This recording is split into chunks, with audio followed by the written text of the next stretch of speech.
414 raisons. Joseph et Ryan s'arrêtèrent brusquement, se tournant rapidement pour faire face à Lumian. Lumian les observa en silence, sans offrir d'explication immédiate. Joseph, conservant son sourire suffisant et condescendant, demanda « Monsieur Ciel, je ne suis pas sûr de comprendre ce que vous voulez dire. » Lumian a parlé avec calme. « Je vous ai accordé la permission de me rendre visite, pas la liberté de partir. C'est ma salle de bal Brise, pas votre maison. Vous ne pouvez pas aller et venir à votre guise. » Bien que Lumian n'ait pas intentionnellement utilisé la provocation, son attitude, son ton et son message rayonnaient d'un dédain indubitable, comme s'il ne craignait pas leur colère. Ryan, son expression inchangée, plissa les yeux, se détourna et continua sa marche vers l'escalier, ignorant complètement les paroles de Lumian. Joseph, aux cheveux bruns et aux yeux assortis, jeta un coup d'œil à Lumian, puis à Ryan. Son regard vacilla, mais il ne fit aucun geste pour l'arrêter. Imperturbable, Lumian a calmement dégainé son revolver et a tiré une balle vers l'escalier sans hésitation. Avec un bang, Ryan s'est à nouveau arrêté brusquement. Lentement, il pivota pour faire face à Lumian, exsudant une pression palpable dans ses yeux. Un mouvement subtil dans la poche de Christo trahit son inconfort et sa vigilance, sentant un danger imminent. Imperturbable, Lumian, tenant le revolver, a présenté des excuses sincères. « Je suis désolé, je porte une arme à feu dissimulée. » Pendant qu'il parlait, il jeta un coup d'œil à Ryan et Joseph, un léger sourire intrépide jouant sur ses lèvres. Le sourire poli et fin de Joseph s'effondra, remplacé par un regard perçant fixé sur Lumian, comme s'il évaluait la détermination, la confiance et la force du chef de la mafia. Lumian envisagea de prononcer « Qu'est-ce que tu regardes ? Si tu veux te battre, battons-nous. Sinon, recule. » Pour exaspérer davantage les représentants de la Triécave Association, mais compte tenu de la présence du Ras Christo, il a abandonné cette idée. Cela exposerait sa véritable intention de provocation plutôt que d'enquêter sur leur véritable objectif, ce qui rendrait difficile l'explication à Gardner Martin, l'actuel ou l'ancien conspirateur. Son regard inébranlable resta fixé sur Joseph et Ryan.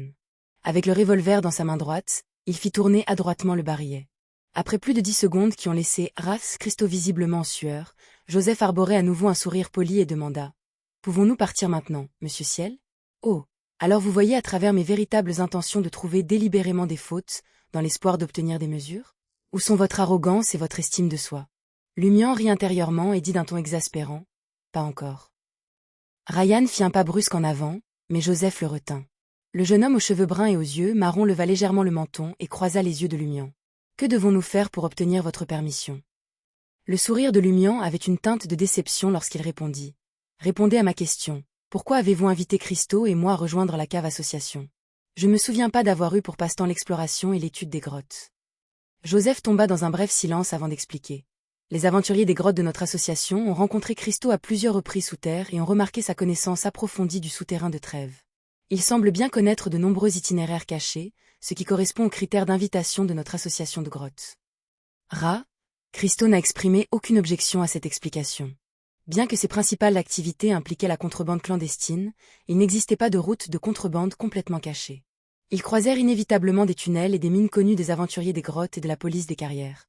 Lors de ces rencontres, il était inévitable qu'ils croisent quelques « passants » ou qu'ils soient observés à distance. Lumian, pendant tout ce temps, caressait négligemment la bouche du revolver sans interrompre le récit de Joseph. Joseph s'arrêta un bref instant avant d'élaborer. « Il y a 2 raisons pour votre invitation. La première raison est un spécimen de minerai de sang de terre. Le spécimen de minerai Heartblood. » Lumian n'avait pas du tout prévu cette raison. Sans prendre beaucoup de temps pour réfléchir, guidé par son instinct de farceur et les récents conseils d'Anthony Reed, Lumian a rapidement répondu « Un spécimen de minerai de sang de terre. Ah, je m'en souviens maintenant. Je l'ai acquis auprès d'un fou nommé Flamand. N'est-ce pas juste une pierre ? Il n'a aucune valeur pour moi. Je ne sais même pas où il se trouve. » Lumian a ensuite ajouté avec une touche de nostalgie « Il semble avoir été volé.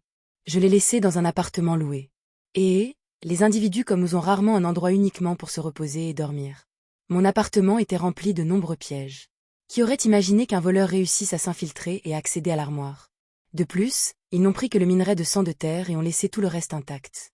Cela m'a intrigué à l'époque, me faisant me demander si mes souvenirs étaient imparfaits. La pierre a été perdue depuis longtemps et aucun voleur n'y était entré. » Les paroles de Ciel Dubois ont été prononcées sur un ton sincère et détaillé, et son attitude traduisait un manque apparent d'inquiétude concernant le spécimen de minerai. Maintenant, cela ressemblait simplement à la perte d'un objet insignifiant. Joseph et Ryan échangèrent des regards, leurs attitudes changeant subtilement. Alors que Lumian terminait son acte, son esprit s'emballait, essayant de déchiffrer la raison derrière l'intérêt de la Triécave Association pour le minerai de Heartblood.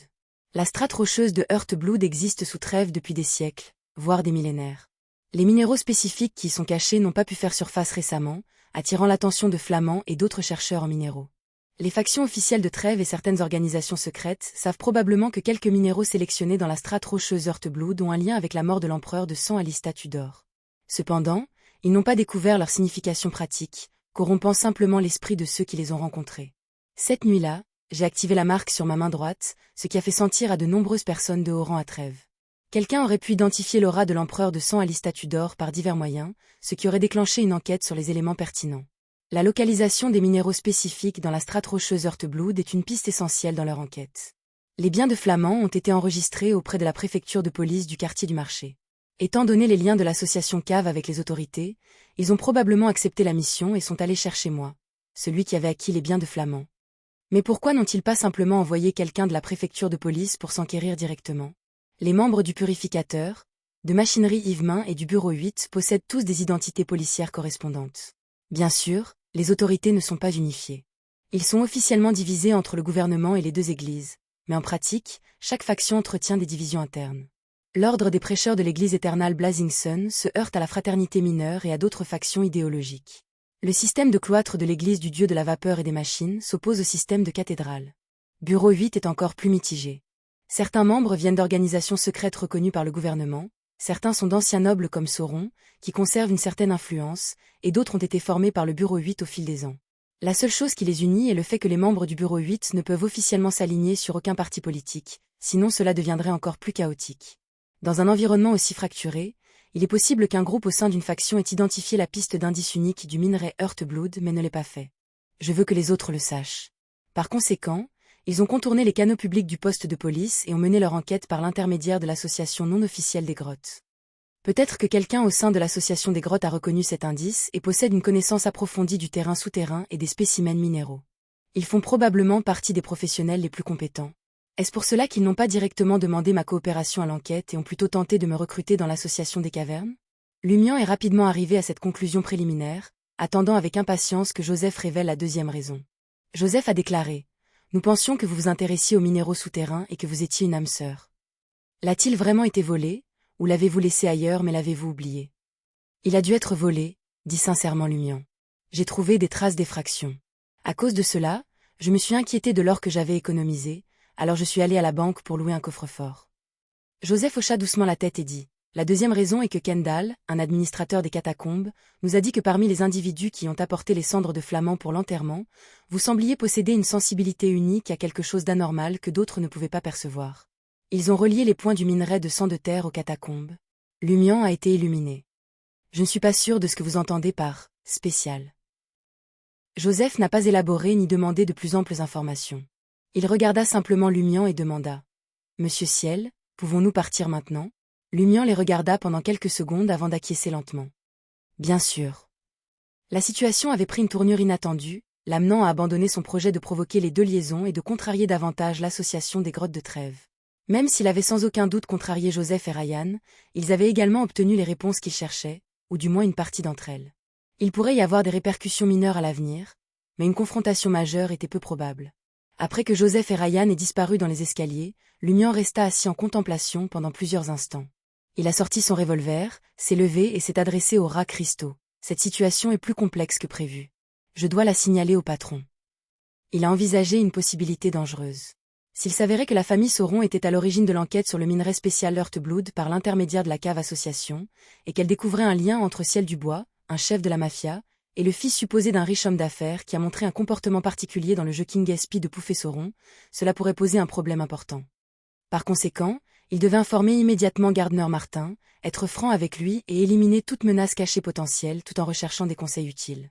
Avec l'ordre de la Croix de Fer et de Sang comme organisation secrète soutenant toute cette opération et sa mission principale assignée par Gardner Martin, Lumian n'avait pas l'intention de gérer l'affaire tout seul. Rat Christo hésita un instant avant de se forcer à sourire et de répondre: « Très bien.